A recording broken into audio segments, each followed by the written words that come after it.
Hello, my name is Angelica Grace Balanzo Malinog. I'm one of the reporters tasked with reporting Chapter 8 Global Flaws of Migrants.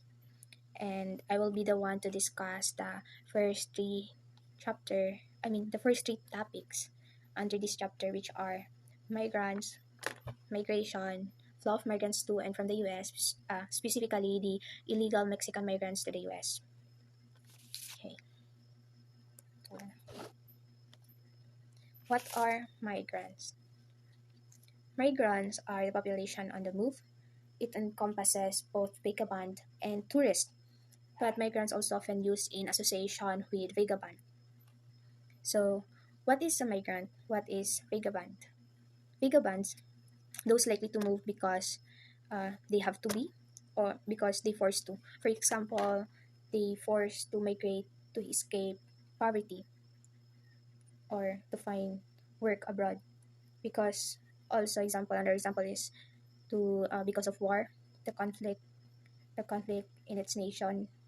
Tapos, other naman example is because of discrimination.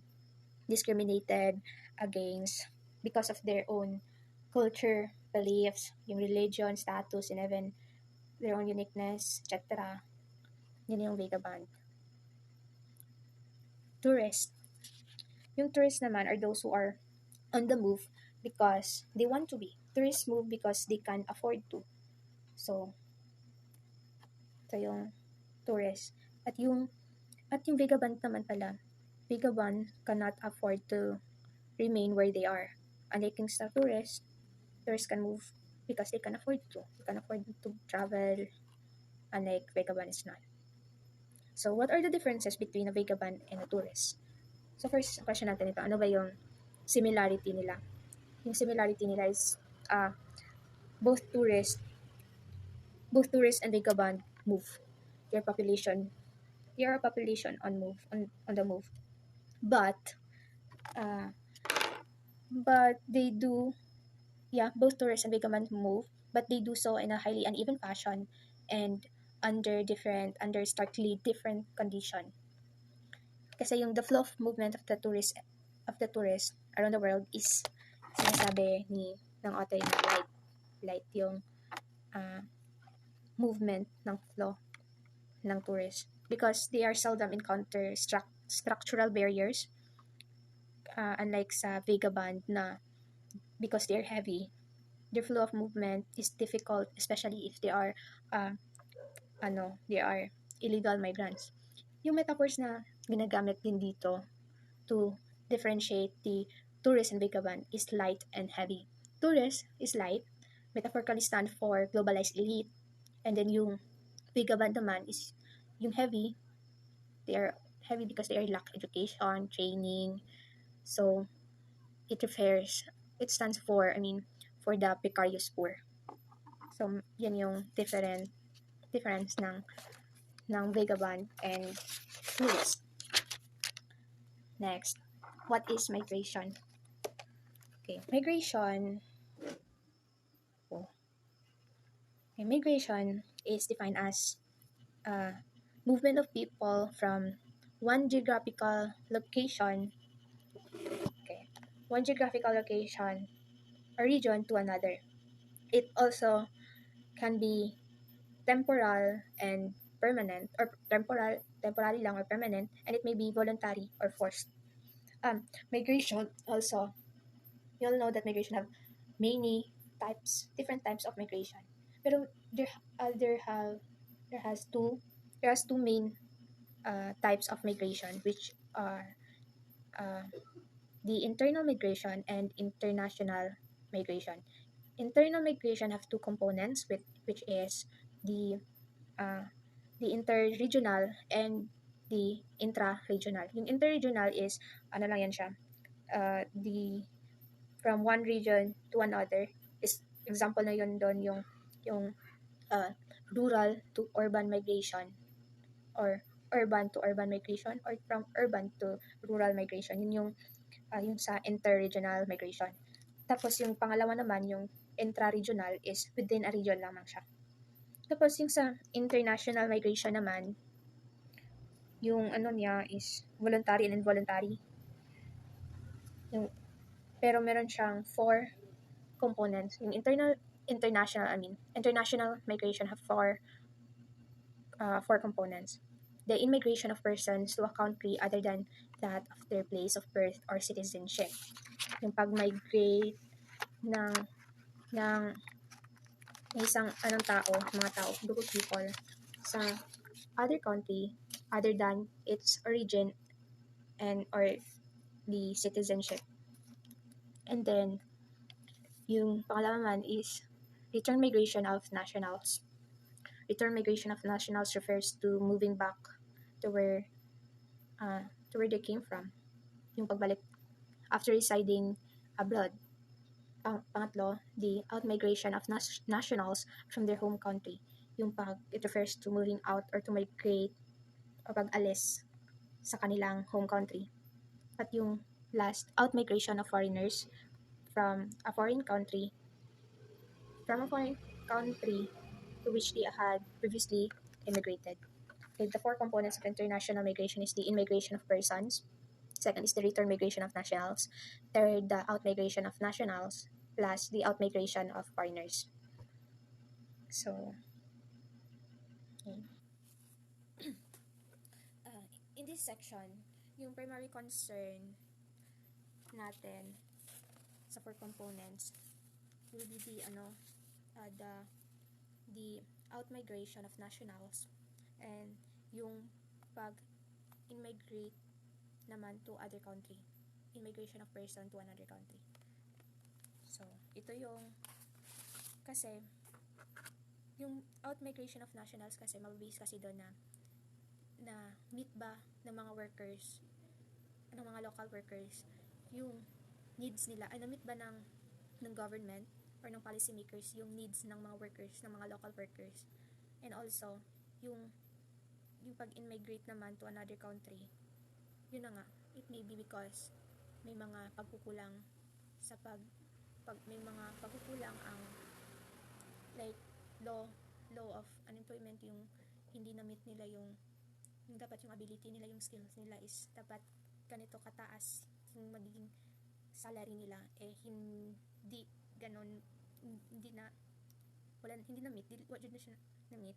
So parang they immigrate yung lumabas sila, yung nga, both naman is parehas na meaning. Yung immigration of persons to a country other than its origin or citizenship, at yung naman out-migration of nationals refers to moving out, pag-alis ng kanilang home country. And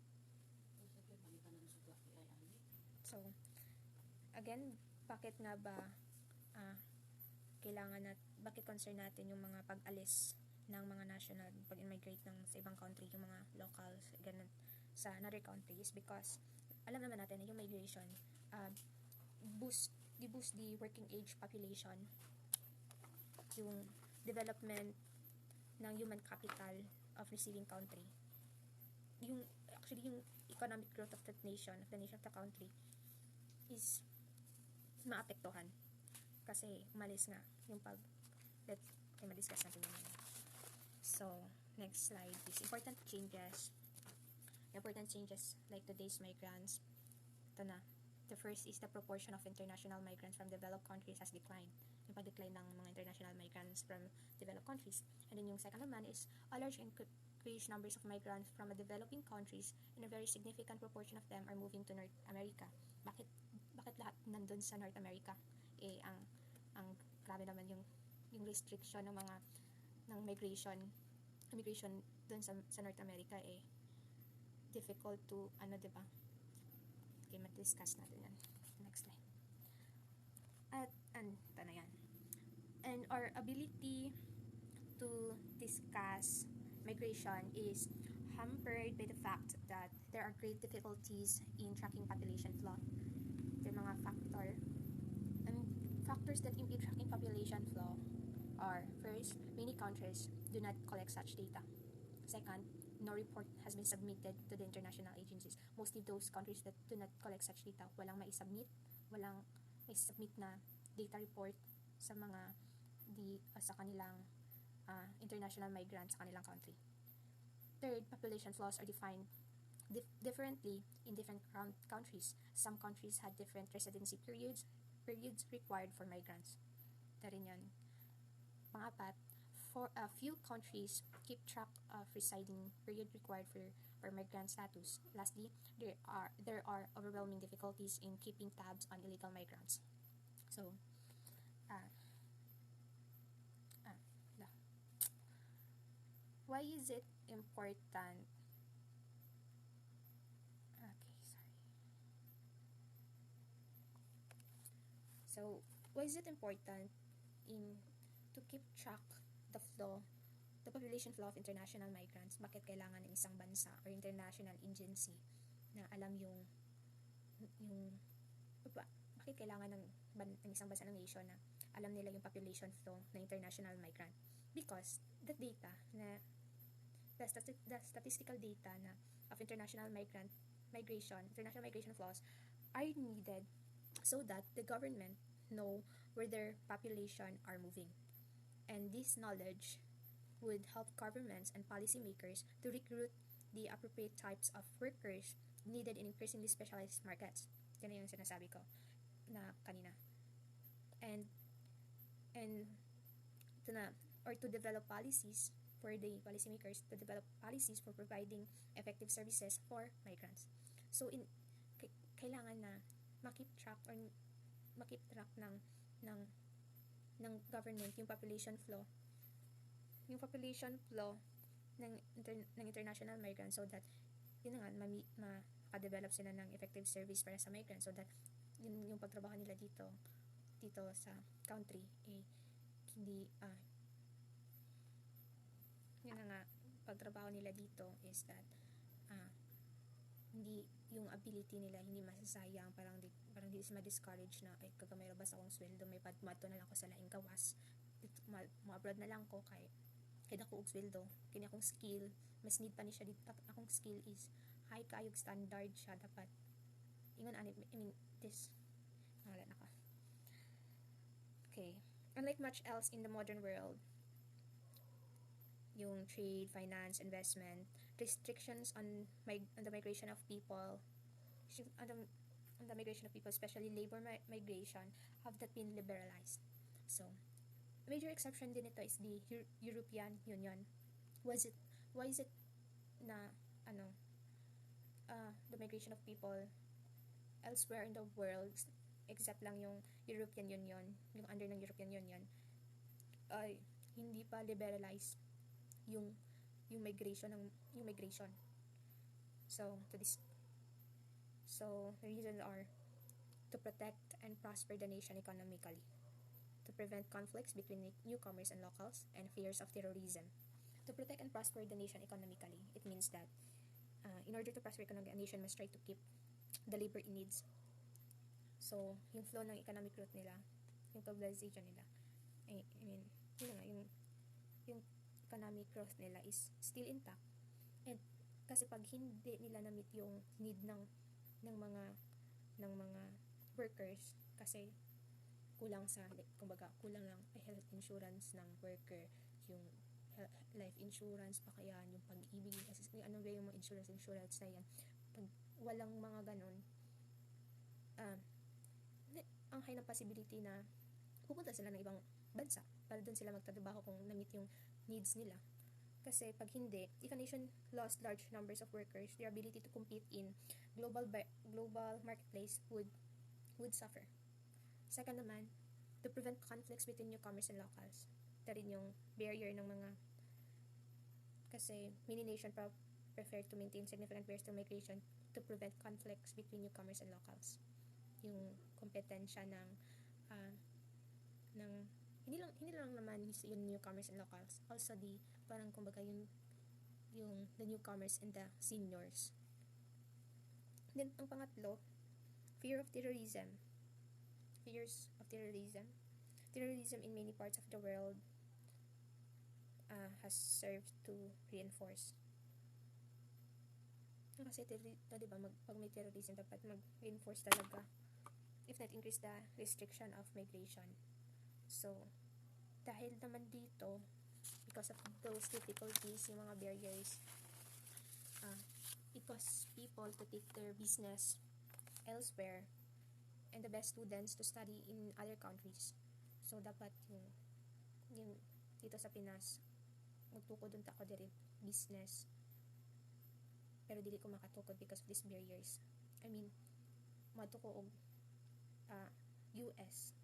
Magtukod ko og business dito, but I cannot because of those barriers. Then, ako ang business diri. Especially those students, mga students ng gustong mag-study abroad, hindi makapag-study because of those barriers. And those barriers. But because of this, ay, ito na nga. Okay. Paano mo i-back? Ito sa inside na yun. Okay. Well, but because of these restrictions,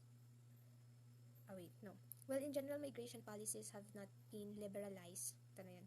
There has been a selective reduction naman ng barriers to migration in many countries. Mga selective naman reduction, especially yung mga selective na mga labors, especially yung in demand yung skills nila sa country na yon. So, this driven by the factors such as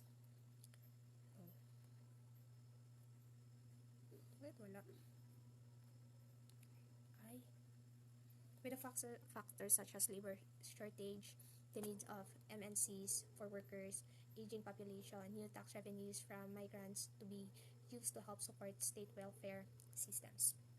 And then, but because of this, yung restriction ng migration of people, have that been an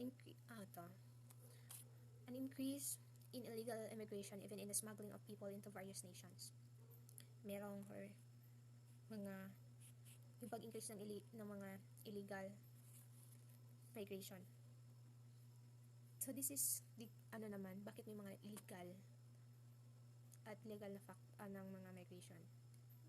Okay, the migration also have these components na push and pull factors.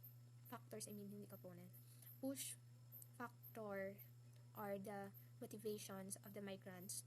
Contextual issues in the home country. War, example yung war, famine, political persecution, or an economic depression. Ito yung nag-push sa kanila na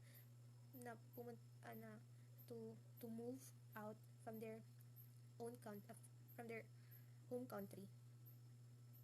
Yeah, tama. And then yung pull factor naman is the motivation such as favorable immigration policy in the host country.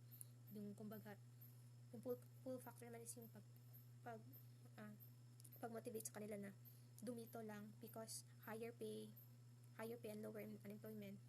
Tapos yung formal and informal networks in such countries to cater to migrants. Okay.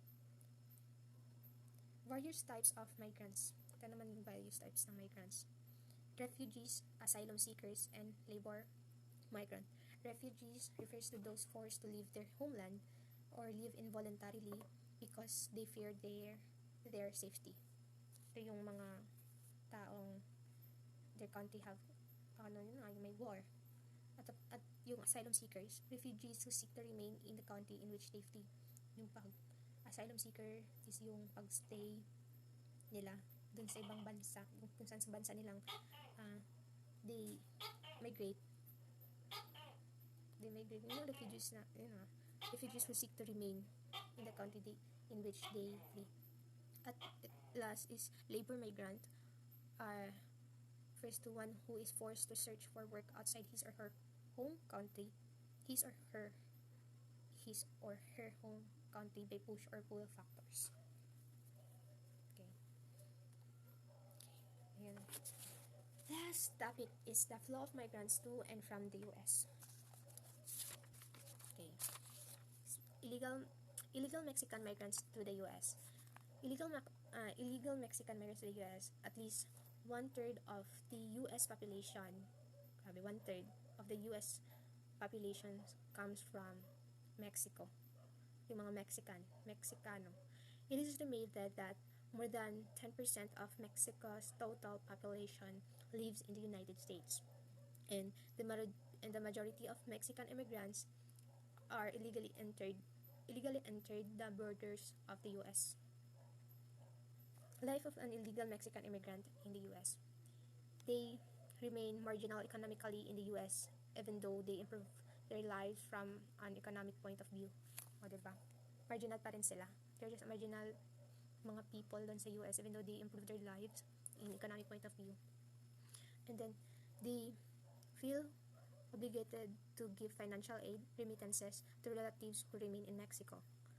And then, they are also haunted by the possibility of being apprehended by the La Migra, the immigration authorities of the US.